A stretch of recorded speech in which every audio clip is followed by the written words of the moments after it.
Zainen berriz biltzeko Mairosek utzi gogor aldizkari pornografikoa harrapatu eta kanapean jarri nintzen. Errebistaren orrialdeen inguratzen astean, artikulu sakonak baztertu eta biluzik ateratzen ziren gorputz argazkiei begirune berezia eskaintzen nien. Neurekiko pornografiaren biluztasuna kontsolagarri zitzaidala murmuratu nuen.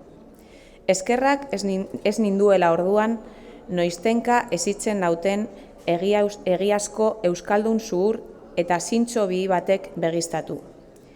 Mirakulua izanen zein naski gizonezko erkide batekin pornokien komentatzeko ekina.